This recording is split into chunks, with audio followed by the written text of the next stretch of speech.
Hello students, good evening. This is Amrita ma'am once again. Welcome to my channel. अगर किसी ने subscribe नहीं किया हो तो प्लीज़ सब्सक्राइब कर लो। अच्छा, आज मैं डिस्कशन करने जा रही हूँ कमर्शियल बैंकिंग एंड सिस्टम्स के कुछ क्वेश्चन आंसर। तो मैं आज से स्टार्ट कर रही हूँ। It's already been very late. इस बार मैं थोड़ा लेट से क्वेश्चन आंसर डिस्कशन स्टार्ट कर रही हूँ। ये NMIMS के असाइनमेंट है दिसंबर 2023 के, और इनका जो असाइनमेंट्स है उसके क्वेश्चन आंसर्स मैं अब डिस्कशन करना शुरू कर रही हूँ। तो जो भी सेमेस्टर के स्टूडेंट्स हो, फर्स्ट सेमेस्टर से last semester, they can send their request. मैं ट्राई करूँगी उन क्वेश्चंस का डिस्कशन करना और अपने ब्लॉग में आंसर सोल्यूशन हिंट्स अपडेट करना। सो ज़्यादा बकवास ना करते हुए मैं चलो अपने क्वेश्चन आंसर डिस्कशन पे चलती हूँ। फर्स्ट क्वेश्चन इज कि एक बार मैं फिर से दिखा दूँ, commercial banking system and role of RBI।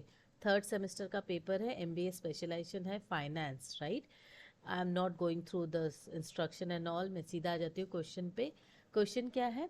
Independence of central bank is very crucial for impartial functioning and fair play in the economy. Any closeness of central bank to Ministry of Finance will not be fair, and it will be viewed as baby of the government and will be looked with suspicion. Do you agree or disagree with the above statement, and what is your stand?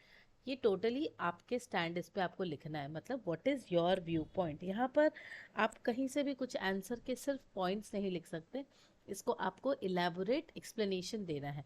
Question क्या बता रहा है कि central bank we all are aware, हमारी जो reserve bank of India है हमारी country की, वो एक इंडिपेंडेंट बॉडी है। It is not related with someone.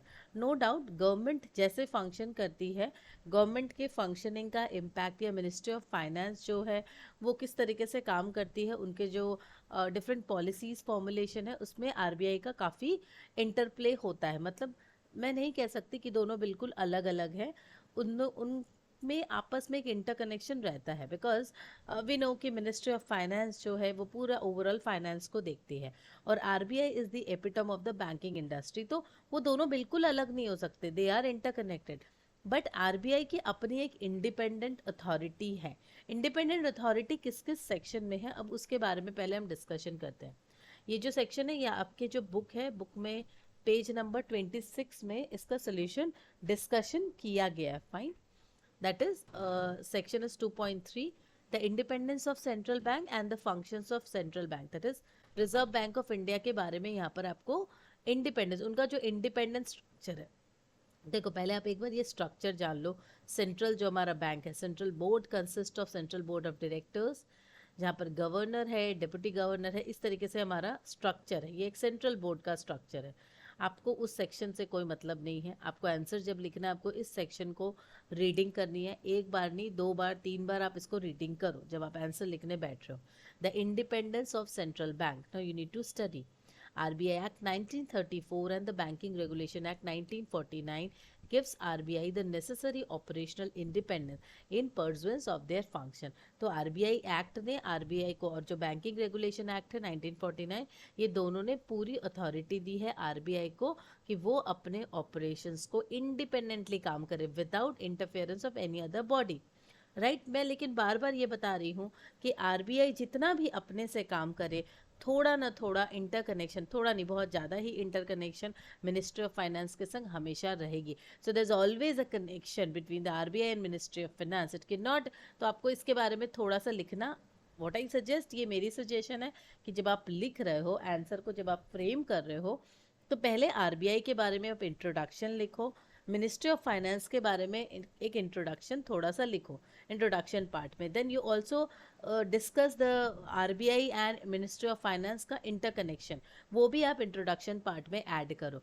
Then जब आपका मेन पार्ट है, बॉडी जो है, कॉन्सेप्ट, वहाँ पर आपको लिखना है व्हाट डू यू थिंक। जैसे इस क्वेश्चन में क्लियरली लिखा है, डू यू अग्री और disagree, means any closeness of the central bank to Ministry of Finance will not be fair, and it will be viewed as baby of the government. Now it is up to you, what do you suggest? Now you have to give your suggestions or your view point कि आप क्या सोचते हो तो जब आप क्या सोच रहे हो ये लिखोगे तो डेफिनेटली आप बैंक, सेंट्रल बैंक की जो इंडिपेंडेंट कैरेक्टर है रिगार्डिंग मॉनिटरी अथॉरिटी को ले लो, तो आरबीआई का पूरा अपना उनका एक इंडिपेंडेंट नेचर है।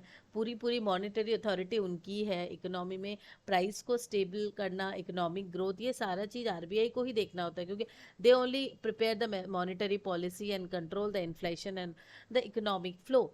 Regulatory and supervisory function, RBI पूरी तरह से रेगुलेटरी एंड सुपरवाइजरी फंक्शन को देखता है।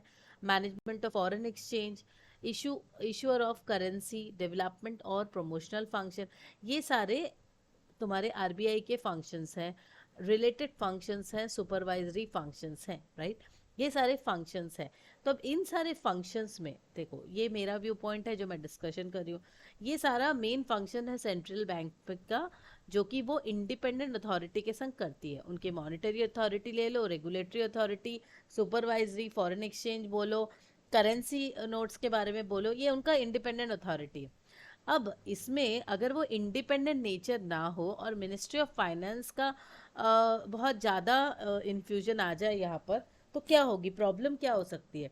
प्रॉब्लम यही होगी कि मिनिस्ट्री ऑफ फाइनेंस तो डेफिनेटली उनके जो मिनिस्टर्स होंगे they will be according to the political nature. जो भी हमारे गवर्नमेंट है, सरकार जिसके, उसके हिसाब से पॉलिसीज बनेगी। तो पूरा पूरी आरबीआई जो है ना उनके ऊपर डिपेंडेंट हो जाएगा, या जो पॉलिसीज बनेगी वो अकॉर्डिंग टू देम ओनली। ठीक है, तो इस वजह से आप आंसर्स को इस तरीके से फ्रेम कर सकते हो, जहाँ पे आप आरबीआई के जो मेन फंक्शंस हैं, उनके क्या क्या फंक्शंस है उसके बारे में डिस्कशन करते हो। उनकी इंडिपेंडेंट अथॉरिटी होना कितनी इंपॉर्टेंट है ये भी आपको लिखना चाहिए, कि ये जो मॉनिटरी अथॉरिटी है, आरबीआई अगर अपनी मॉनिटरी अथॉरिटी को इंडिपेंडेंट नेचर लेकर काम नहीं करता, तो डेफिनेटली वहाँ पर पूरा पूरी जो हमारे पॉलिटिक्स है, पॉलिटिक्स का एक इन्फ्यूजन आ जाएगा, या पॉलिटिक्स का एक इन्फ्लुएंस आ जाएगा। तो वो चीज़ देखना है हमें। Then regulatory and supervisory function ले लो, या मैनेजमेंट ऑफ फॉरेन एक्सचेंज ले लो, तो कहीं पर भी अगर आप देखते हो तो वहाँ पर इन्फ्लुएंस आ जाता है। अच्छा, ये आंसर आई होप मैं समझा पाई हूँ आप लोग को किस तरीके से फ्रेम करना है। और अगर नहीं समझ में आया हो तो मैंने अपने ब्लॉग में भी इसको अपडेट कर दिया है, आप इसको रीड आउट कर सकते हो, राइट। इसको बहुत शॉर्ट में सोल्यूशन हिंट्स दिया गया, आप इसको रीड आउट करो and then you will be able to find it out, right. अच्छा, नेक्स्ट क्वेश्चन जो है उसका भी मैंने यहाँ पर आंसर दे दिया है, मैं उसको भी रीड आउट कर देती हूँ। RBI has different parameters for evaluating the performance of bank. These criteria emanates from different roles played by commercial bank. अब आरबीआई की जो डिफरेंट पैरामीटर्स है, नॉर्मल सी बात है, हर कमर्शियल बैंक फंक्शन कर रहा है। अब हर बैंक अपने अपने हिसाब से फंक्शनिंग कर रहा है, तो आरबीआई के डिफरेंट पैरामीटर्स हैं उन बैंक की परफॉर्मेंस को इवेल्युएट करने का। इट्स वेरी इंपॉर्टेंट, नहीं तो एनपीएस वगैरह भी काफ़ी बढ़ रहे हैं। देखो नेक्स्ट क्वेश्चन एनपीए का ही है, तो इसको इसी वजह से इवेल्यूशन किस तरीके से हो सकती है, इवेल्यूशन वाला पार्ट जो है मैंने यहाँ पर पूरा जो डिफरेंट डिफरेंट रेशियोज हैं या डिफरेंट डिफरेंट पैरामीटर्स है वो यहाँ पर मैंने दे दिए हैं। Asset quality, NPA ratio, capital adequacy ratio, liquidity position, profitability, operational efficiency, ALM, governance and risk management, compliance and regulatory adherence, customer service and satisfaction, innovation and technology adoption. These are the only points. आपको answer लिखते वक्त सिर्फ ये लिखने से नहीं होगा, इस पॉइंट्स के बारे में इलेबोरेट आपको लिखना पड़ेगा। एटलीस्ट दो दो लाइन आपको लिखना है कि एसेट क्वालिटी क्या है। एनपीओ का चलो मैं बता देती हूँ, what does it mean, non performing asset. अब बहुत सारे बैंक्स ने लोन दे दिए आइदर मॉर्टगेज या हाइपोथिकेशन से, मॉर्टगेज ही चलो मैं ले लेती हूँ, तो बहुत सारे ऐसे एसेट्स उनके जमा हो गए जो कि नॉन परफॉर्मिंग है, ना उस पर इंटरेस्ट आ रहा है, ना उनका असल आ रहा है, ना सूद आ रहा है, तो अल्टीमेटली बैंक गया, उसका एनपीओ बढ़ जाएगा। कैपिटल एडिक्वेसी रेशियो क्या है, कैपिटल कितना है, कितना परफॉर्मेंस हो रहा है अकॉर्डिंग टू कैपिटल। तो ये सारे कुछ मेजर्स हैं, परफॉर्मेंस मेजर्स, जो आरबीआई डिफरेंट बैंक्स में चेक करती है। आई होप मैं आप लोग को समझा पाई हूँ किस तरीके से ये दो आंसर लिखना है। थर्ड आंसर में नेक्स्ट अपने सेशन में समझाऊंगी। Thank you students.